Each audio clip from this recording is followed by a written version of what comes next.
Passe politique, après 2 mois de blocage, Enrico Letta est propulsé chef du gouvernement et son cabinet bouscule les habitudes italiennes. Droite et gauche sont sommés de travailler ensemble au sein d'une équipe restreinte. Les barons de la politique ont été écartés, place aux jeunes, aux femmes, aux technocrates, pour certains d'entre eux. Enrico Letta se donne 18 mois pour obtenir des résultats concrets, renouer avec la croissance, réformer la loi électorale, dépasser le dogme de l'austérité. Est-il l'homme que l'Italie attendait? On en parle avec mes invités ce soir. Alberto Toscano nous a rejoint sur le plateau de France 24. Vous êtes correspondant à Paris pour Agenzia Giornali Associati, l'agence de presse italienne. Luisa Pace est également avec nous, correspondante pour Focus In, un bimestriel franco-italien, et La Valle dei Templi, quotidien en ligne, qui traite notamment de politique et des questions internationales. Caroline de Camaret, notre spécialiste Europe ici à France 24, est avec nous. Et Céline Antonin nous a rejoint également, économiste à l'Observatoire français des conjonctures économiques, l'OFCE. Vous êtes spécialiste non seulement de la zone euro, mais en particulier de l'économie italienne. Et on va commencer avec cette formule du quotidien italien El Corriere della Sera. C'est signé Massimo Franco.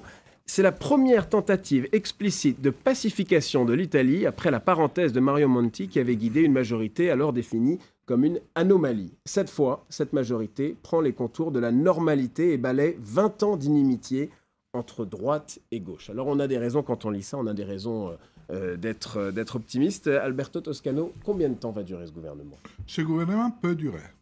Ce gouvernement, à mon avis, est un gouvernement qui a tout pour être solide, dans le sens qu'il y a un réel besoin dans la société italienne d'un gouvernement qui fasse les choses, un gouvernement pragmatique et pas un gouvernement idéologique.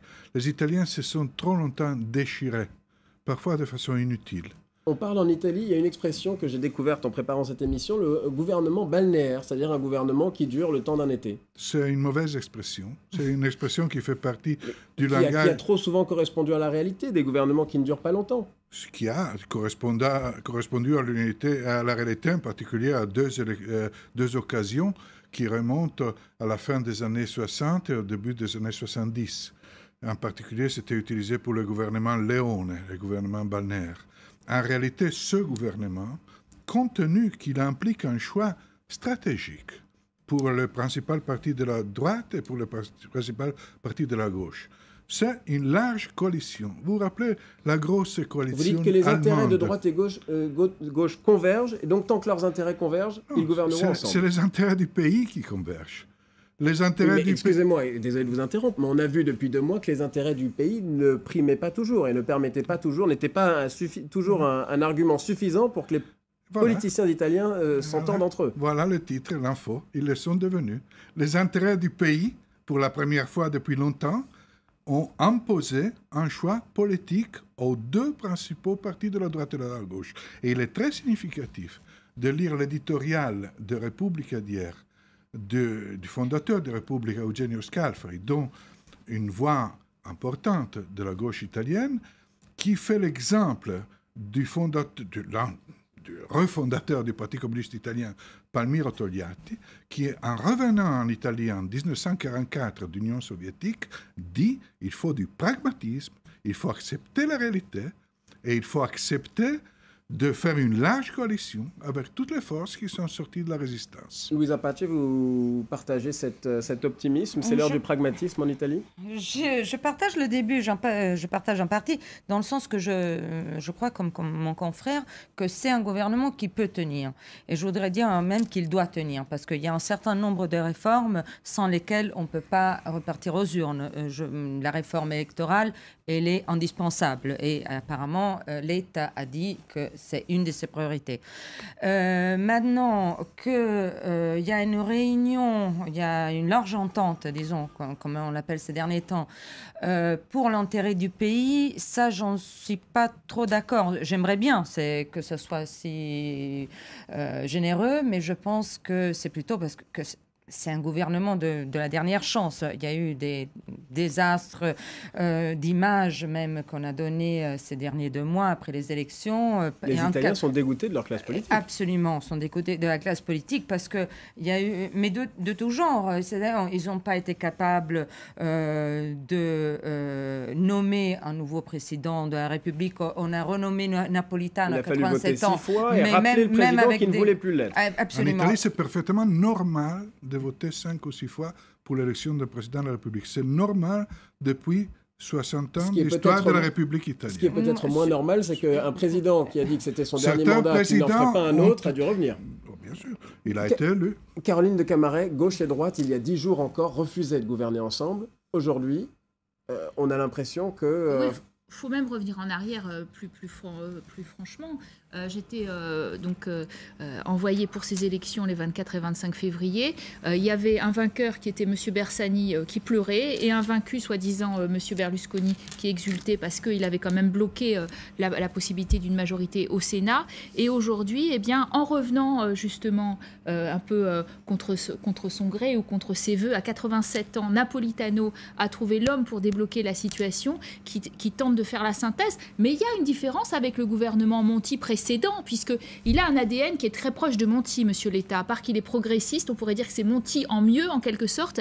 Il est tout de même quelqu'un qui connaît très bien Bruxelles, qui connaît très bien l'Europe, qui est polyglotte, qui a apparemment eu un discours aussi sur la rigueur. Mais la grosse différence, c'est qu'il a fait rentrer tous ses ministres dans un même gouvernement, ce que Mario Monti ne faisait pas. C'était un gouvernement technique, Mario Monti. Là, en l'occurrence, il y a 9 ministres de gauche, 5 de droite, 3 du centre, 3 de la société civile qui, ensemble, vont devoir gouverner alors qu'ils se sont affrontés électoralement de façon extrêmement douloureuse et virulente, il faut le dire. Alors c'est un peu une réponse d'ailleurs à Beppe Grillo, au populisme de cet humoriste qui disait qu'il faut se débarrasser de la vieille classe politique. Qu'est-ce qu'il a fait, Enrico Letta? Il a joué assez malin parce que finalement il a nommé des plus jeunes, 53 ans en moyenne, et puis il a nommé des femmes, 7 femmes au gouvernement, dont Emma Bonino aux affaires étrangères, enfin des femmes de stature quand même, et de cette façon-là il répondait aussi à ces critiques. Alors, sur la composition, c'est assez futé. Maintenant, effectivement, il faut qu'il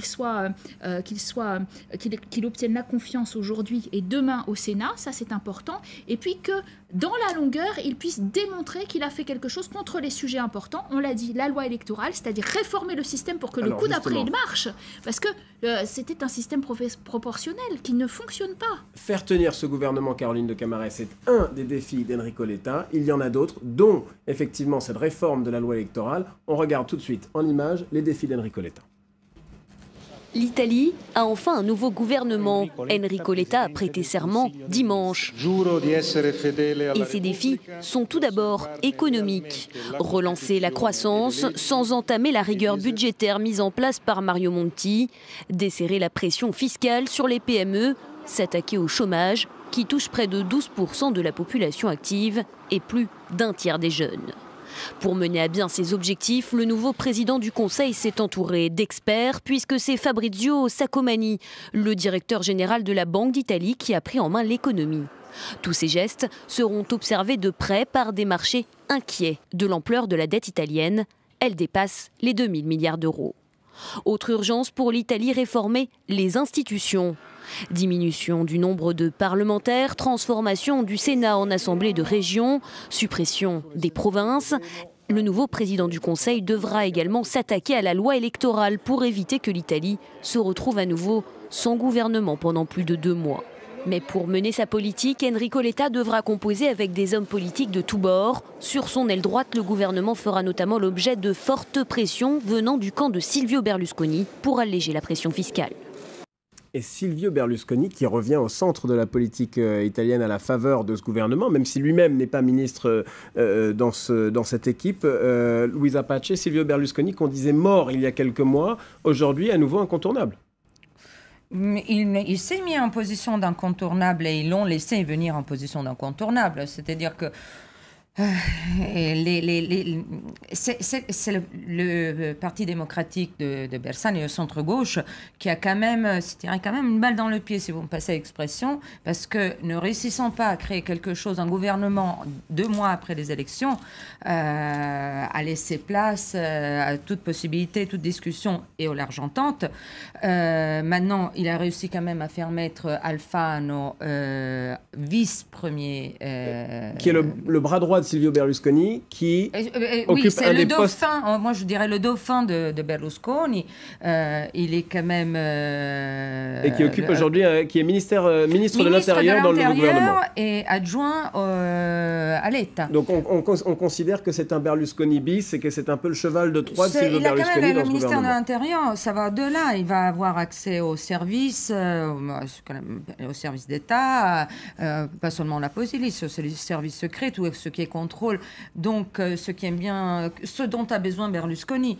Maintenant, à la justice et à la Cancellieri, c'est très bien parce qu'elle a attaqué Berlusconi de toute manière. Oui, Silvio Berlusconi n'a pas réussi à placer justement un de ses hommes ou oui, mais je me demande si c'est pas... Parce que tout ce qui fait Berlusconi, c'est quand même bien concocté. Donc, il a peut-être contourné l'obstacle en mettant Alfano.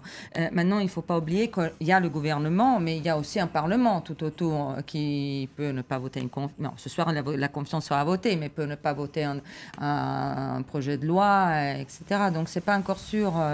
Mais il peut mettre les bâtons dans les roues encore.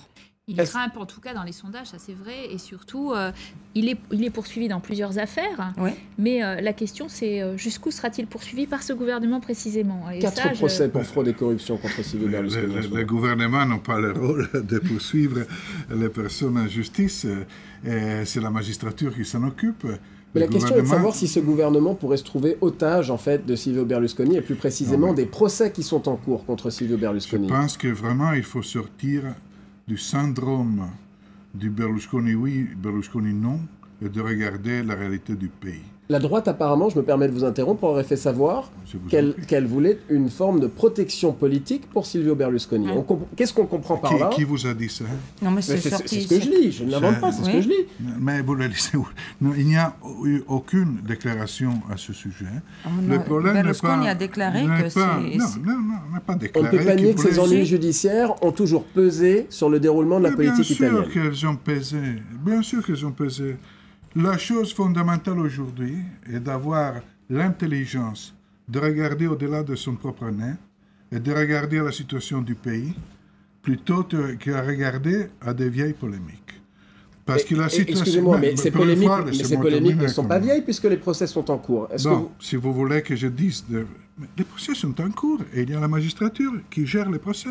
Personne n'a dit que les procès doivent terminer. Personne n'a dit qu'il faut museler la magistrature. Personne l'a dit. La magistrature, en Italie comme en France, excusez-moi, en Italie bien plus qu'en France, où elle est beaucoup plus conditionnée en France qu'en Italie par le pouvoir politique, parenthèse fermée, la magistrature italienne indépendante fera son travail.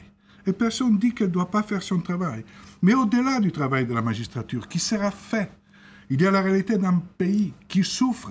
Donc et sur ce point précis, je vais vous laisser terminer. Sur ce point précis, vous êtes en train de dire que l'hypothèse finalement que Silvio Berlusconi et son parti, le PDL, puissent tenir en otage le gouvernement si les procès ne se passent pas comme il veut, c'est fantaisiste. Il n'est pas question de fantaisiste. Il faut aller au-delà du concept de tenir en otage. Ce gouvernement est là pour travailler dans les réformes, y compris la réforme, bien sûr, de la loi électorale, dans les réformes économiques, dans les réformes sociales. Et là pour relancer un pays qui souffre et qui est en difficulté. Évidemment, si un parti politique un jour voudra sortir de la majorité, il le dira et il le fera. Moi, je suis persuadé que le parti politique qui prendra la responsabilité d'y provoquer une crise économique dans l'hypothèse d'élections anticipées perdra ces élections. Et donc, tous les partis politiques qui aujourd'hui soutiennent ce gouvernement ont, à partir d'aujourd'hui, l'intérêt fondamental de garder ce gouvernement à sa place, au moins pour un an. C'est pourtant bien le parti de Silvio Berlusconi qui avait retiré son soutien au gouvernement de Mario Monti il y a quelques mois. Tout à fait. Oui. Mais la position a changé. Et sa position sur la loi électorale a probablement changé aussi. C'est-à-dire qu'on n'a pas réformé cette loi électorale, donc elle est restée très proportionnelle, ne dégageant pas de majorité claire. C'est le résultat de la situation aujourd'hui. Simplement, aujourd'hui, à l'heure où on vous parle, Silvio Berlusconi est en tête des sondages. S'il y avait une élection maintenant, il la gagnerait. Ce qui voudrait dire que la loi électorale réformée, que souhaite réformer Enrico Letta, lui permettrait d'avoir une majorité écrasante cette fois-ci que n'a pas eu le Parti démocrate, c'est-à-dire son adversaire politique. Donc il a tout intérêt, Silvio Berlusconi, maintenant de jouer un petit peu la montre, d'attendre que M. Letta puisse réformer cette loi électorale et de remporter la victoire quand il le souhaitera, c'est-à-dire quand il aura souhaité dissoudre le gouvernement en ne votant plus pour lui. Sur cette loi électorale, pour qu'on comprenne bien, juste un moment de pédagogie, actuellement on est dans un système très proportionnel en Italie et qui mène toujours à un morcellement du Parlement et cette difficulté toujours de trouver des coalitions. Avec un poids égal, il faut comprendre, très différent de la France, des deux assemblées. C'est-à-dire que l'Assemblée nationale et le Sénat, il n'y en a pas un qui a le dernier mot comme l'Assemblée nationale, mais les deux sont équivalents. Aujourd'hui, l'État il a pour objet d'abord réduire le nombre des députés et des sénateurs qui est absolument pléthorique en Italie. Il y en a... C'est égal à la France. Sauf que leur poids électoral est différent, là encore. Le Sénat, comme on le disait, est important aussi. C'est-à-dire que là, par exemple, effectivement, il y a une majorité qui s'est dégagée clairement pour la gauche, donc le Parti démocrate à l'Assemblée, mais pas de majorité claire, en tout cas, au Sénat. Et donc, à partir de là, c'est ingouvernable. C'est un système ingouvernable. Mais si je peux me permettre, c'est vrai qu'il faut absolument... On a une Italie qui souffre beaucoup économiquement. Vraiment, on est dans une grande catastrophe avec les petites et moyennes entreprises. On en parlera tout à l'heure. Mais il ne faut pas perdre de vue, selon moi, et sans être passéiste pour autant, perdre de vue le phénomène Berlusconi. J'aime pas le mot phénomène, mais c'est comme ça qu'on le nomme. Parce qu'il est quand même en coulisses. Alfano vient de dire, à nouveau c'est le ministre de l'Intérieur qui est le dauphin de Berlusconi, qui vient de dire que le gouvernement Letta est très bien. Tout le monde a dit qu'il est très bien ce soir. Il n'y a eu que des déclarations positives, sauf de la Ligue Nord qui est pour la séparation Nord-Sud. Mais il faut savoir qu'il peut encore faire couler un autre gouvernement. Ça c'est clair et c'est un phénomène, il est très populiste. L'État, une des premières choses qu'il a dit, c'est qu'il va retirer et au moins bloquer l'IMU et l'impôt sur la propriété concernant la première... la taxe foncière. La taxe foncière sur la première habitation, l'habitation principale. Et ça, c'était un des plus grands souhaits de Berlusconi. Donc, premier point, c'est un cadeau... il est évident, ils ont dû faire un gouvernement de large entente, donc ils doivent donner un petit cadeau à tout le monde. Première victoire politique pour Silvio Berlusconi qui a fait campagne là-dessus, retirer cette taxe foncière. Il avait même dit que si on ne la retirait pas, il l'aurait rendu de sa poche. Il n'a pas encore retiré tout à fait. Il a juste suspendu. Parce que c'est versé en plusieurs mensualités. Oui, donc l'échéance de juin est bloquée jusqu'à aménagement de la Jusqu'à ce qu'on décide en fait ce qu'on en fait. C'est le souhait des Italiens. Les Italiens ont la tradition, depuis toujours, de racheter, engager toute leur économie dans le rachat de l'appartement. Donc, pour les Italiens, cet impôt qui a été mis par le gouvernement Prodi, par le gouvernement, excusez-moi, Monti, et dans des conditions assez difficiles, parce qu'il a été augmenté par rapport à une époque antérieure. Quand elle existait déjà, cet impôt est mal vu par l'Italien moyen, par la personne normale. Il rapportait au budget 8 milliards d'euros, je ne sais pas où vous allez les trouver. 4 à 8, on dit. Non, oui. L'économiste va nous... On revient sur toutes ces questions. Avec l'impôt, la même impôt sur la deuxième habitation, ça devient 8. Sur la première habitation, il n'est pas question de la... Mais vous les trouvez où? Entendu, Monsieur Toscano, Madame Caroline de Camaret, je vous interromps un instant. On revient pour la deuxième partie du débat sur France 24, tout de suite après les titres.